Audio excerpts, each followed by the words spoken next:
Buen día, iniciamos el tema de lo referente a la Ley Federal del Trabajo. Sí, vamos a hablar de los fundamentos constitucionales y de básicamente de la Ley Federal del Trabajo, que es la que nos establece los lineamientos para entender un poco más el derecho laboral. Vamos a analizar primero que el fundamento constitucional al trabajo lo encontramos en el artículo 5 de la Constitución. Es decir, este artículo que se encuentra dentro de los primeros 29 artículos que establecen los derechos humanos garantizados por la Constitución respecto a los mexicanos, el artículo 5 nos establece que a ninguna persona se le puede impedir que se dedique a la profesión, industria, comercio o trabajo que mejor se le acomode siendo lícitos. Es decir, que esa actividad que él pretende desarrollar se encuentre contemplada dentro de las leyes mexicanas. En este sentido, este derecho humano está contemplado en este artículo, el derecho al trabajo. Generalmente nosotros así nos lo enseñaron desde primaria, ¿no? A ver, ¿cuál es el artículo de la Constitución que habla del derecho del trabajo? Y decimos el 123. No, el 123 es el artículo que establece las condiciones de trabajo y nos dice cómo van a ser las leyes laborales, ¿sí? El artículo 123 nos establece que toda persona tiene derecho a un trabajo digno y social y que es obligación del Estado promover la creación de empleos y la organización social para el trabajo conforme a la Constitución o a la ley. Es decir, el Estado no promueve empleos, el Estado promueve que sean las empresas, los particulares los que creen el trabajo, ¿sí? Les decía entonces, el artículo 5 está dentro de los 29 artículos que hablan del derecho humano. El artículo 123 se encuentra dentro de lo que se considera la parte social de la Constitución, que son los artículos como el 27, que habla de la propiedad de la tierra, que surgieron de los postulados de la independencia, de la revolución, y que nos establecían las aspiraciones de trabajadores y campesinos. Entonces, en 1917, después de la revolución, se agregan estos artículos, pero estos, como les digo, son parte de lo que se considera el derecho social que establece nuestra Constitución. Por eso, cuando ustedes digan cuál es el artículo que establece el derecho al trabajo, es el 5, porque como ya lo vimos, es el que habla del derecho que tenemos los mexicanos al trabajo, ¿verdad? La Constitución nos dice que se divide, el artículo 123 se divide en dos secciones. La sección A, que corresponde a las relaciones de trabajo que se den entre los obreros, jornaleros, empleados domésticos, artesanos y cualquier otro tipo de trabajo general que tenga que ver con los particulares, es decir, que se da entre los ciudadanos. Yo contrato a un obrero, yo contrato a un jornalero, a una empleada doméstica, y esas son las relaciones que se dan. En cambio, el apartado B habla de las relaciones que se dan entre el gobierno federal y los trabajadores de este gobierno federal, ¿sí? Vemos que existen, en este aspecto, por ejemplo, se siguen disposiciones legales muy específicas que nos establecen cuál es el derecho laboral de los empleados de gobierno, ¿sí? El derecho laboral gubernamental, de aquellos que trabajan para el gobierno, ¿sí? Entonces, aquí lo podemos, en ese apartado B lo vemos, ¿no? El apartado B se refiere a todas las relaciones de trabajo que se dan comúnmente entre los ciudadanos. Ahora, la Constitución es una ley general donde están normas de carácter general, pero es necesario que existan normas de carácter ya particular que hagan aplicable esas disposiciones generales a casos particulares, ¿sí? Lo que llamamos nosotros reglamentación secundaria. Y entonces la Ley Federal del Trabajo viene a ser Una es la ley secundaria al artículo 123 de la Constitución. ¿Sí? Esta ley federal del trabajo rige las relaciones que se refiere a las que se refiere el apartado A del artículo 123 que ya vimos, ¿sí? Y a eso se refiere el artículo primero cuando nos dice que la observancia de la ley federal del trabajo es en toda la República y rige las relaciones comprendidas en el artículo 123, apartado A de la Constitución. El artículo segundo nos dice que las normas de trabajo tienden a conseguir el equilibrio y la justicia social que se da entre la relación de trabajadores y patrones, relación que nosotros vamos a analizar en estas clases.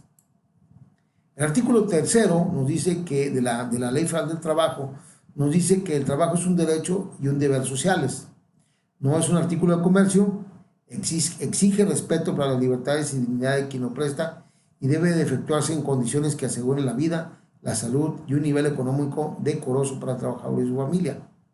No podrán establecerse distinciones entre los trabajadores por motivo de raza, sexo, edad, credo religioso, doctrina política o condición social. Asimismo, es del interés social y promover y vigilar la capacitación y adiestramiento de los trabajadores, es decir, buscar que los trabajadores cada día sean mejor en sus tareas. Siguiendo el texto del artículo 5 de la Constitución Federal que ya vimos, el artículo 4 de la Ley Federal del Trabajo, nos dice que también nadie puede ser impedido de dedicarse al trabajo o profesión o industria que mejor se le acomode siempre y cuando estén dentro de la ley, así como lo dice nuestra Constitución.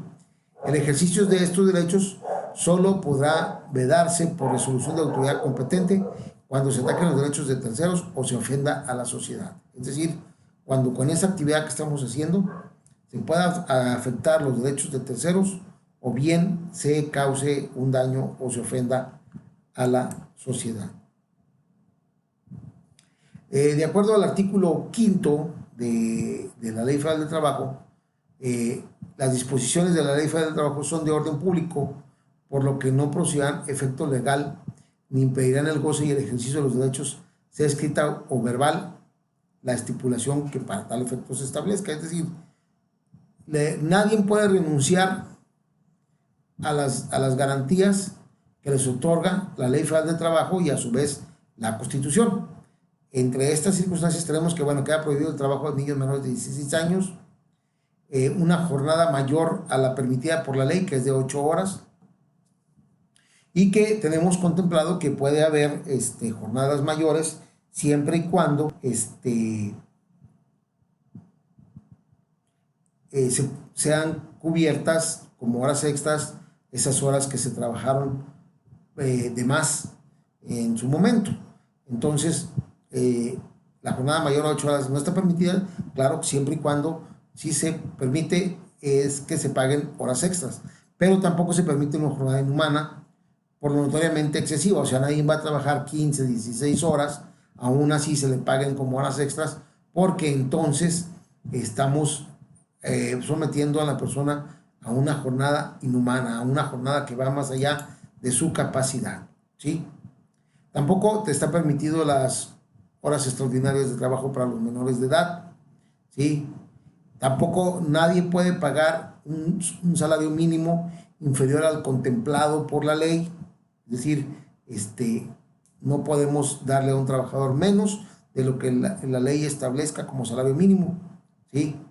Un salario que no sea remunerador a juicio de la Junta de Conciliación y Arbitraje, porque a lo mejor le puede estar pagando una cantidad de dinero suficiente, pero resulta que el trabajador vive lejos de su familia, vive lejos de su lugar, tiene que pagar quien le lave, quien le haga de comer, trasladarse a un lugar pagando cantidades excesivas de transporte, en fin. Entonces, aunque recibe un salario y puede ser conforme a la ley, pues no es remunerador porque no le está permitiendo, o llegar a un momento dado en el que tenga el trabajador tantos créditos que le resulte salir como con 5 pesos de su nómina, ¿no? Pues ahí no es un trabajo remunerador, ¿verdad? Un plazo Cuando se trata de obreros, la ley nos dice que se les debe de pagar de manera semanal. Entonces, establecer un plazo mayor a una semana para el pago de los salarios obreros, pues eso es una violación a su derecho contemplado en la Ley Federal del Trabajo, ¿verdad? Que se les pague a los trabajadores en un lugar de recreo, fonda, cantina, café, taberna o tienda, tampoco no es permitido, no está permitido por la ley. Entonces también que esto se haga, pues es una violación a los derechos de los trabajadores. La obligación directa o indirecta para obtener artículos de consumo en tienda o lugar determinado, hagan de cuenta una tienda de raya moderna, porque bueno, pues ahora te dan vales para que los cambies en un lugar determinado y no puedes hacer en otra situación. Entonces es una violación a los derechos del trabajador, ¿verdad? No puede el patrón retener el salario del trabajador por concepto de multa. Ah, llegaste tarde, te voy a multar con tanto de tu salario. No. Si conforme a la ley, existen reglamentos que nos dicen cuándo hay un retardo, cuándo hay una falta y cómo se verá de cubrir esa situación, pero no da por una multa, ¿verdad? Que se le dé a un trabajador un salario menor al que se les da a otros trabajadores de la misma empresa por la misma clase de trabajo o por la misma jornada, ¿sí? Por considerarlo, ya sea por su edad, sexo o nacionalidad, le estemos pagando menos, ¿sí? El trabajo nocturno industrial para los menores de 16 años, aquel trabajo que se hace posterior de las 10 de la noche, está prohibido, ¿sí? Y claro, o sea, está prohibido que el trabajador renuncie a cualquiera de las prerrogativas que el derecho, que la Ley Federal del Trabajo o la Constitución le conceda, ¿sí?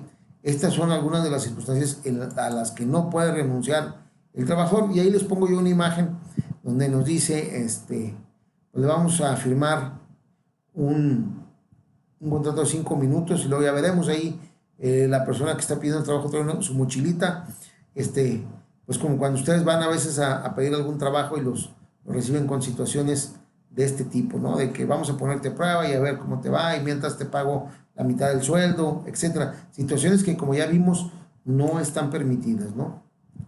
¿Qué es el trabajo? Vamos a definir así rápidamente qué es el trabajo. Es la persona física, el trabajador es la persona física que presta a otra persona, ya sea física o moral, un trabajo personal subordinado, ¿sí? Para los efectos de la Ley Federal del Trabajo, se entiende como por trabajo toda actividad humana, ya sea intelectual, material, independientemente del grado de preparación técnica que se requiera para cada oficio o profesión. Eso es lo que definimos nosotros como trabajador y como trabajo, ¿sí? Existe una categoría que han escuchado tal vez mucho, que se refiere a la categoría de trabajador de confianza.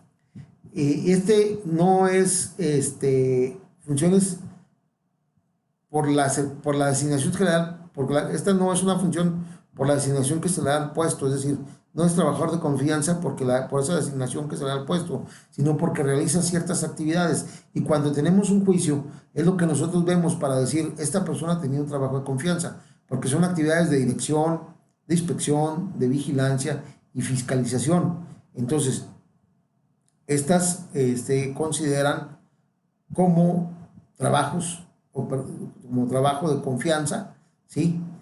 Porque tienen esa característica, ¿no? Son relación de trabajos personales del patrón dentro de la empresa, ¿sí? ¿Qué es el patrón? Bueno, es la persona física o moral que utiliza de uno o varios trabajadores, ¿verdad? Si el trabajador, conforme al pacto o a la costumbre, utiliza los servicios de otros trabajadores, el patrón de aquel lo será también de estos. Es decir, cuando nosotros contratamos por ahí un maestro albañil para que nos realice un trabajo determinado, pues nosotros estamos contratando a él, ¿sí? Pero si él por costumbre utiliza los servicios de ayudantes, pues entonces el patrón de este albañil que nosotros estamos contratando, pues también viene a ser patrón de todas aquellas personas que lleve con él el trabajador, ¿verdad? Bueno, aquí tenemos ya la definición de patrón, de trabajador, y vamos a